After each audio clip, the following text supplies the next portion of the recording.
Hi, my name is Kimberly, and this is my first video for the Mama Trauma Fairy channel on YouTube. This is a presentation on complex PTSD that I did last week in school. I'm in the final stages of my certification to be a recovery coach, and many people wanted me to send them the presentation, so instead of doing a bunch of different videos, I thought I would just do one and upload it to YouTube. Now my mentor suggested that I start my own channel since I'm going to be going through some trauma therapy myself starting next month. And I want to share what I've learned and what works for me and what isn't working for me. And so I welcome you. In this video, I'll be sharing my personal experiences and insights gained from living with CPTSD. I have learned some effective strategies for managing the symptoms of complex PTSD, mostly from the Crappy Childhood Fairy, some books, and my therapist, and I'll be sharing some of these strategies in the video. My hope that this video is a valuable resource for anyone living with or loving someone who is suffering from complex PTSD caused by mama trauma or any other prolonged abuse as a child or as an adult through domestic violence, by providing coping skills and practical strategies for managing its symptoms. So thank you for joining me on this journey, and here we go. So we are going to go through complex PTSD, what it is and how do I recover. And the introduction, we'll have the introduction, then we'll discuss the differences between CPTSD and PTSD. We'll discuss the symptoms of CPTSD, the consequences of those symptoms, treatment options, why therapy may not work, and what you can do about it now, and then the biggest point of the whole video, the coping skills, the daily practice. So let's get into it. I want to start with a full disclosure. I am not a doctor, a therapist, or a counselor, or a case manager. I'm a peer. I'm someone who suffers from symptoms from CPTSD, and I'm sharing what I've been learning and what type of help is available. So let's discuss what the difference is between the two. Complex PTSD is like PTSD, but it's different. It's a type of PTSD that results from chronic or prolonged exposure to trauma, such as childhood abuse, domestic violence, or captivity.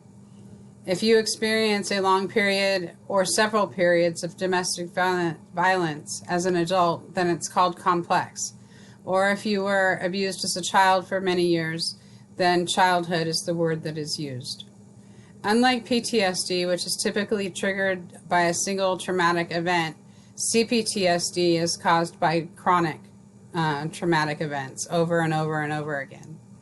CPTSD can have a significant impact on a child's brain development, leading to problems in an adult's mental health, relationships, and overall quality of life. And we'll go over some of the symptoms.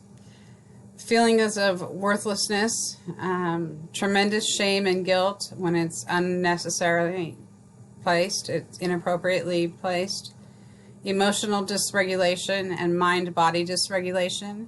And that's when you lose control of your mind and your emotions. You're no longer in your wise mind, you're reacting solely from your emotions. Isolation, many suffer from isolation. And that's due to the lack of connection to others, out of fear that you're going to screw something up, or that they won't like you, or that they'll hurt you. Difficulty keeping relationships or jobs. A lot of people often quit when in the middle of a traumatic moment, when all they mean to do is quit the conversation, not quit the job or the relationship. Alteration of consciousness, what and how they perceive themselves in the world. And mostly that looks like someone who thinks that they're completely unworthy and everyone hates them and no one likes them and they really have no purpose for being around. Distorted self-perception, and that again is that everyone hates me and I'm useless and unworthy. re-experiencing trauma through flashbacks and nightmares, and avoidance behaviors. We will typically avoid everything from the cell phone bill to the rent to mail, going to pick up your mail from the mailbox, just really avoiding dealing with life at all. Having a distorted perception of the perpetrator, and that is, as a child, you put your parents on a pedestal no matter how badly they treat you, and you think that they wouldn't treat you badly if they were your parents, so you perceive them to be good and whole and loving and kind, and not realizing the damage that they're doing. This alters your relationship with others and how you see others. And you have an altered perceptions of one's systems of meaning. Many find it difficult to have sustaining faith of any kind. Overwhelmed by hopelessness or despair. Distorted perception of good and bad, moral and immoral, right or wrong, just and unjust. Again, as a child, a parent who loves you would not treat you that way, so it must not be wrong. That must be right. That must be the way things are supposed to be. You are definitely susceptible to self-defeating behaviors, self-sabotage, self-limiting beliefs, and negative self-talk. Mine never stops. There's a sense of threat, a constant sense of threat, and an irrational fear of abandonment, and which all of these lead to self-medicating.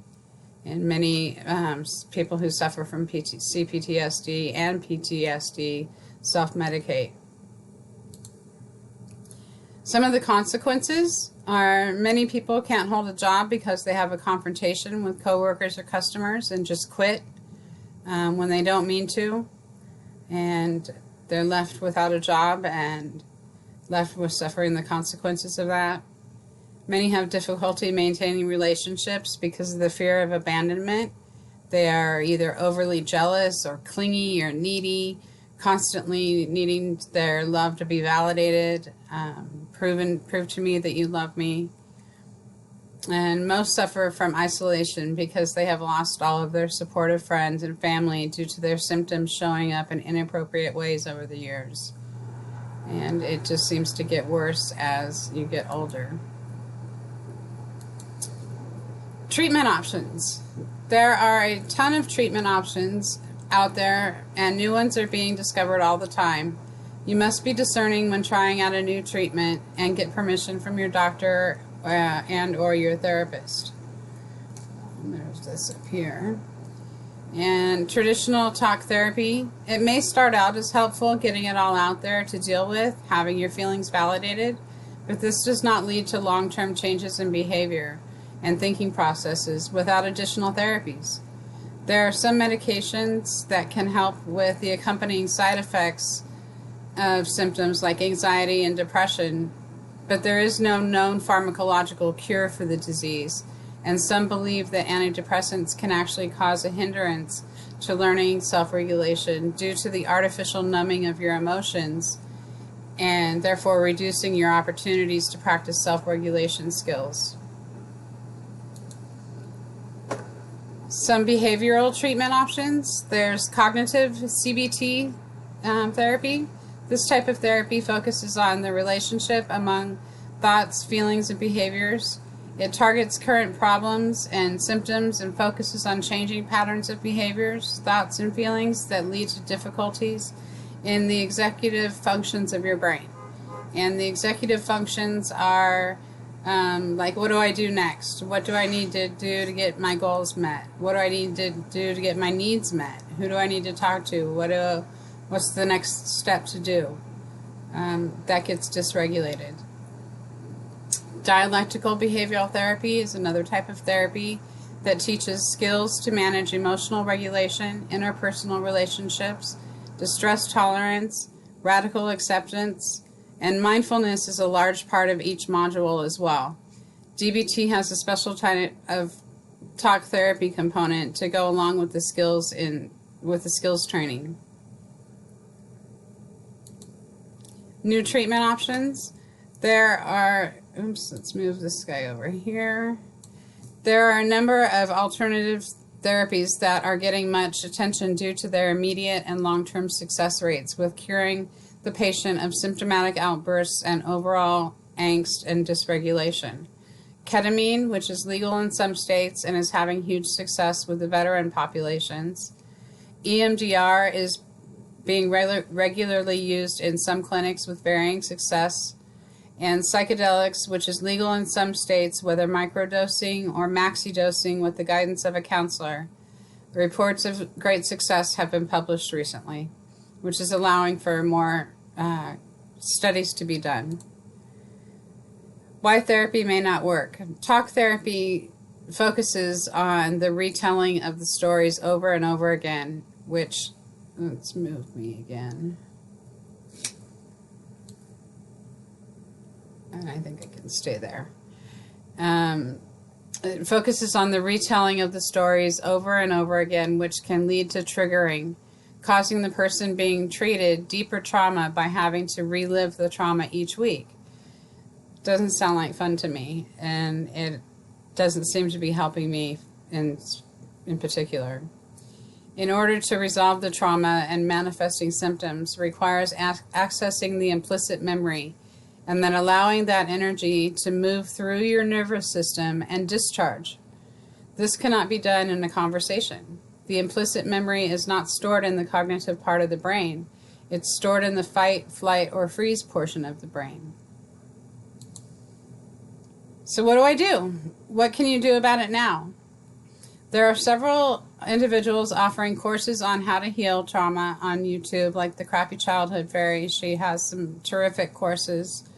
And many others are offering in-person or Zoom meetings, art therapy, EMDR, ketamine therapy, and they are doing studies in psilocybin and for treatment on PTSD and CPTSD. What I do is the daily practice, and this is what has helped me the most in regulating my emotions. I've been doing it pretty steadily for about 3 months now, and I've noticed a significant decrease in my dysregulation and a significant increase in my general joy of life. The daily practice, what and why?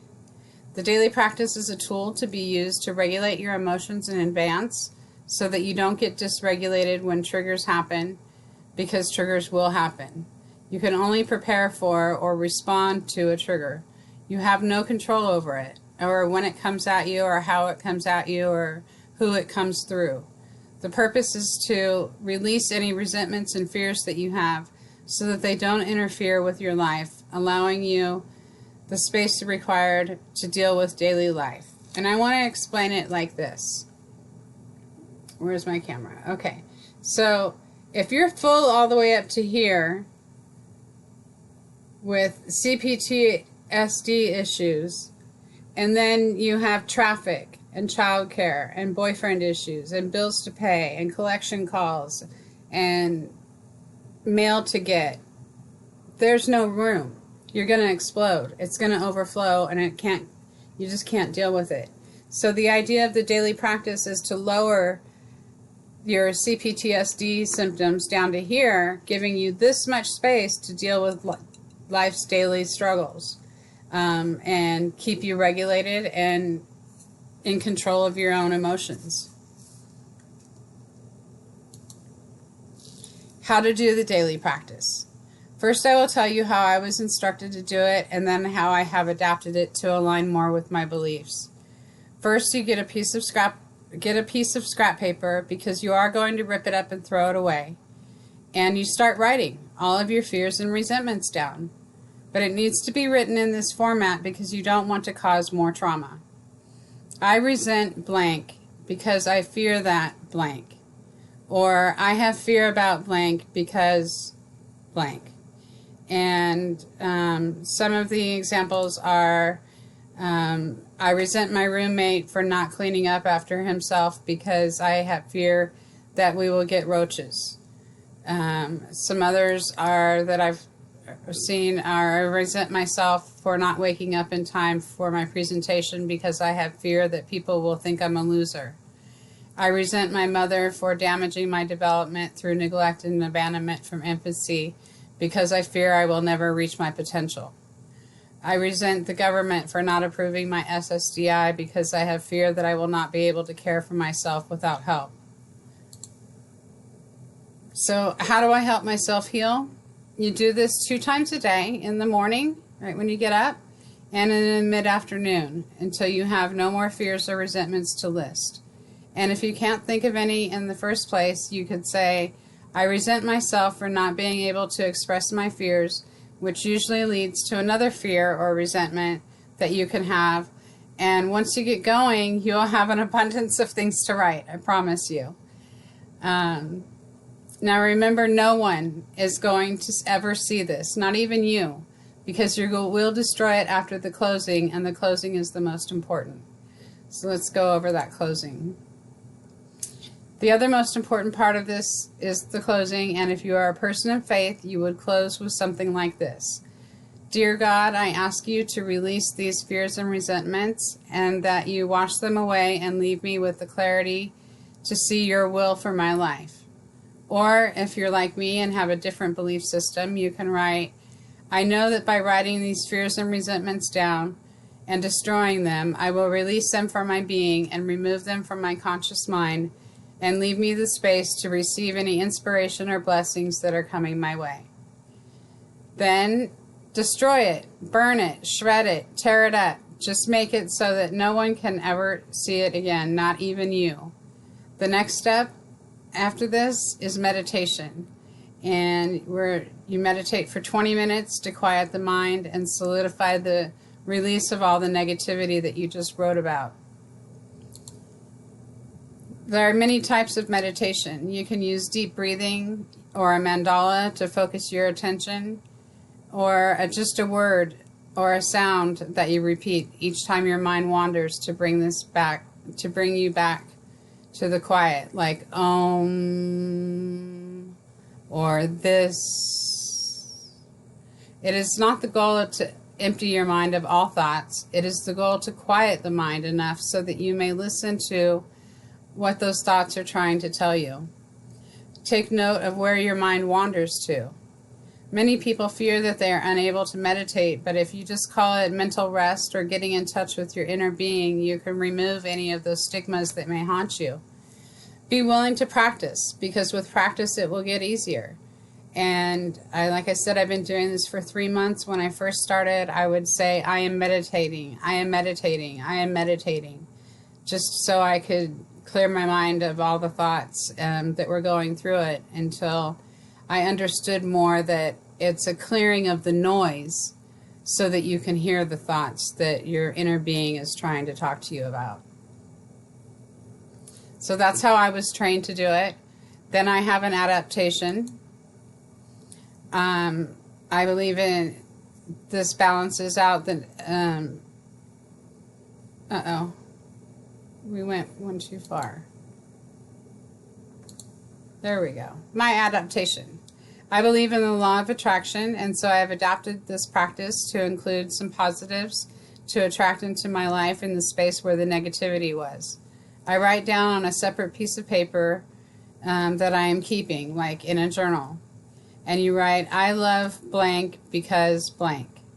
I love my mom because she is trying her best even at this age. I am grateful for blank because blank. I am grateful for the money that comes in because it allows me to pay my bills. I feel really good when I make enough money to pay all my bills because I don't feel like a loser or dependent on other people. If you can't think of anything specific to start out with, think of general things like, I love baby elephants because they make me laugh. And keep doing that until you find things in your life that you love, that make you feel good, and you want more of in your life. I believe this balances out the attention that is given to the negative feeling that you may have had to get rid of and brings back positive vibrations back into your life. I then partake in a Buddhist tradition of chanting Nam Myoho Renge Kyo for an additional 20 minutes. This is a vow, an expression of determination to embrace and manifest our Buddha nature. It literally translates the title of the Lotus Sutra, and by chanting the title, you are invoking the entire sutra. It puts me in a great frame of mind and to take on the day's challenges with some confidence and lots of room in my cup to deal with daily struggles and strife that is going to happen, that just is life is full of. Oops. Oh, no, all right. Things to remember. Some things you might want to remember. No child, woman, or man should ever be abused, and this practice does not negate the horrible things that happened to you. I am so sorry that you were treated poorly and didn't get your needs met as a child or as an adult. But healing is your responsibility. Yes, you are the victim, but as an adult in recovery, you are no longer the victim. You are now in charge of yourself, your thoughts, your deeds, and your actions. And it is important to take the necessary steps to heal so that the abuse is not continued throughout your life. It's not just perpetuated over and over again. Recovery is possible if you do the work. And find a support group or start your own. Go on meetup.com and start a meetup group Thursdays at a coffee shop for people in dealing with CPTSD or the mama trauma. And if you have any questions, please put them in the comments below.